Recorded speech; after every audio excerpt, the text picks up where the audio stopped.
ನಮಸ್ಕಾರ ಎಲ್ಲರಿಗೂ ಮದರ್ಸ್ ರೆಸಿಪೀಸ್ಗೆ ಸ್ವಾಗತ. ಇವತ್ತು ರವೆ ಇಡ್ಲಿಯನ್ನು ಯಾವ ರೀತಿ ಸಾಫ್ಟಾಗಿ ಮಾಡೋದಂತ ತೋರಿಸ್ತಾ ಇದ್ದೀನಿ. ಈ ಇಡ್ಲಿಯನ್ನು ತುಂಬ ಸುಲಭವಾಗಿ ಮತ್ತು ಸರಿಯಾದ ಅಳತೆಯಲ್ಲಿ ಮಾಡ್ಬೋದು. ಈ ರವೆ ಇಡ್ಲಿಯನ್ನು ಚಟ್ನಿ ಜೊತೆ ಸಾಂಬಾರ್ ಜೊತೆ ತಿನ್ನೋಕ್ಕಂತೂ ತುಂಬ ರುಚಿಯಾಗಿರುತ್ತೆ. ಹಾಗಾದರೆ ಬನ್ನಿ ಇದನ್ನು ಯಾವ ರೀತಿ ಮಾಡೋದಂತ ನೋಡೋಣ. ಮೊದಲಿಗೆ ನಾನು ಒಂದು ಬೌಲಿಗೆ 1 ಕಪ್ನಷ್ಟು ಉದ್ದಿನ ಬೇಳೆನ ಹಾಕೊಳ್ತಾ ಇದ್ದೀನಿ. ಇದನ್ನು 3 ಬಾರಿ ಚೆನ್ನಾಗಿ ನೀರಲ್ಲಿ ತೊಳ್ಕೋಬೇಕು. ಅದೇ ರೀತಿ ಇನ್ನೊಂದು ಬೌಲಲ್ಲಿ ನಾನು 2 ಕಪ್ನಷ್ಟು ಅಕ್ಕಿ ರವೆ ಅಥವಾ ರೈಸ್ ರವೆ ಅಂತ ಹೇಳ್ತಾರೆ, ಅದನ್ನು ಹಾಕ್ಕೊಂಡಿದ್ದೀನಿ. ಈಗ ಇದನ್ನು ಅಷ್ಟೇ 3 ಬಾರಿ ಚೆನ್ನಾಗಿ ನೀರಲ್ಲಿ ತೊಳ್ಕೋಬೇಕು. ಈಗ ಈ ಎರಡನ್ನು ಕೂಡ ನಾನು 4 ರಿಂದ 5 ಗಂಟೆ ನೀರಲ್ಲಿ ನೆನೆಸ್ಲಿಕ್ಕೆ ಇಡ್ತಾ ಇದ್ದೀನಿ. ಮುಚ್ಚಳವನ್ನು ಮುಚ್ಚಿಟ್ಟು ನೆನೆಸ್ಲಿಕ್ಕೆ ಇಡೋಣ. ಈಗ ಉದ್ದಿನಬೇಳೆ ಚೆನ್ನಾಗಿ ನೀರಲ್ಲಿ ನೆನೆದಿದೆ. ಇದನ್ನು ಒಂದು ಮಿಕ್ಸಿ ಜಾರಿಗೆ ಹಾಕಿಬಿಟ್ಟು ಇದಕ್ಕೆ ಸ್ವಲ್ಪ ನೀರು ಹಾಕಿಬಿಟ್ಟು ನೈಸಾಗಿ ರುಬ್ಕೊಳ್ಳೋಣ.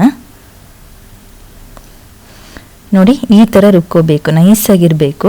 ಇದನ್ನೀಗ ಒಂದು ಪಾತ್ರೆಗೆ ಹಾಕ್ಕೊಳ್ಬೇಕು. ಇದಕ್ಕೇನು ನೀರನ್ನು ಹಾಕ್ಲಿಕ್ಕೆ ಹೋಗಬೇಡಿ, ಇಷ್ಟು ದಪ್ಪಾಗಿರ್ಬೇಕು ಹಿಟ್ಟು. ಇಲ್ಲೀಗ ಅಕ್ಕಿ ರವೆ ಕೂಡ ಚೆನ್ನಾಗಿ ನೀರಲ್ಲಿ ನೆನೆದಿದೆ. ಇದನ್ನು ಈ ರೀತಿ ಹಿಂಡಿ ಹಾಕ್ಕೊಳ್ಬೇಕು. ಇದರಲ್ಲಿ ನೀರಿನ ಅಂಶ ಇದೆ, ಅದನ್ನು ಹಾಕ್ಕೊಳ್ಳಿಕ್ಕೆ ಹೋಗಬೇಡಿ. ನೀರಿದ್ದರೆ ಹಿಟ್ಟು ನೀರಾಗಿ ಹೋಗ್ಬಿಡುತ್ತೆ, ಅದಕ್ಕೆ ಈ ರೀತಿ ಹಿಂಡಿ ಹಾಕ್ಕೊಳ್ಬೇಕು ಅಕ್ಕಿ ರವೆಯನ್ನು. ಇದನ್ನೊಮ್ಮೆ ಈ ರೀತಿ ಕೈಯಲ್ಲಿ ಚೆನ್ನಾಗಿ ಮಿಕ್ಸ್ ಮಾಡ್ಕೊಳ್ಳಿ. ಈ ರೀತಿ ಮಿಕ್ಸ್ ಮಾಡಿ ಆದಮೇಲೆ ಇದಕ್ಕೆ ರುಚಿಗೆ ಎಷ್ಟು ಬೇಕಷ್ಟು ಉಪ್ಪು ನೋಡಿ ಅದನ್ನು ಹಾಕ್ಕೊಳ್ಬೇಕು. ಒಮ್ಮೆ ಈ ಥರ ಕೈಯಲ್ಲಿ ಚೆನ್ನಾಗಿ ಕಲಿಸ್ಕೊಳ್ಳೋಣ ಹಿಟ್ಟನ್ನು.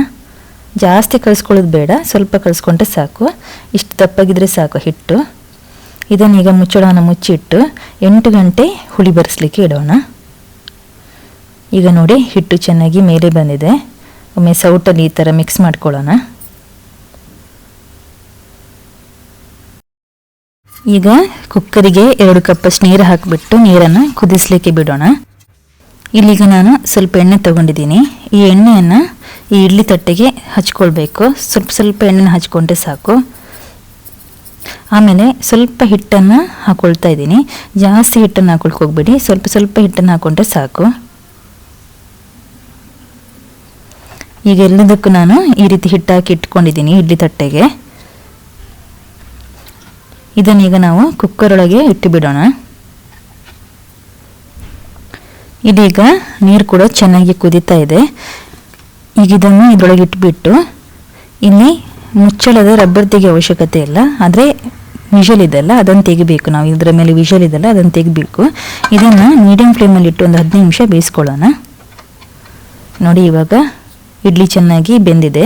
ಈಗ ಬೆಂದಿದೆ ಇಲ್ವ ಅಂತ ನೋಡಲಿಕ್ಕೆ ಒಂದು ಸ್ಪೂನ್ ಹಾಕಿ ನೋಡೋಣ. ನೋಡಿ, ಇಲ್ಲಿ ಸ್ಪೂನಲ್ಲಿ ಅಂಟ್ಕೊಂಡಿಲ್ಲ, ಇಡ್ಲಿ ಚೆನ್ನಾಗಿ ಬೆಂದಿದೆ. ಈಗ ಒಂದು 5 ನಿಮಿಷ ಇದು ಆರಬೇಕು. ಆದಮೇಲೆ ಈ ಥರ ಒಂದು ಸ್ಪೂನಿಂದ ಇದನ್ನು ತೆಗಿತಾ ಇದ್ದೀನಿ ನಾನು.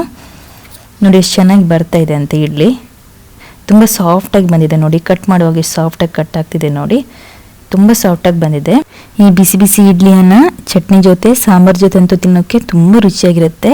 ನೀವು ಇದೇ ಥರ ಮನೇಲಿ ಟ್ರೈ ಮಾಡಿ. ಹಾಗೆ ನಿಮ್ಮ ಅಭಿಪ್ರಾಯವನ್ನು ಕಮೆಂಟಲ್ಲಿ ತಿಳಿಸಿ. ನನ್ನ ಈ ರೆಸಿಪಿ ನಿಮಗೆ ಇಷ್ಟ ಆದರೆ ಪ್ಲೀಸ್ ಸಬ್ಸ್ಕ್ರೈಬ್ ಮಾಡಿ, ಲೈಕ್ ಮಾಡಿ, ಶೇರ್ ಮಾಡಿ. ನನ್ನ ಈ ಚಾನಲನ್ನು ಸಪೋರ್ಟ್ ಮಾಡ್ತಾಯಿರಿ. ಮುಂದಿನ ಮತ್ತೊಂದು ರೆಸಿಪಿಯೊಂದಿಗೆ ಮತ್ತೆ ಬರ್ತೀನಿ. ಅಲ್ಲಿವರೆಗೂ ಧನ್ಯವಾದಗಳು.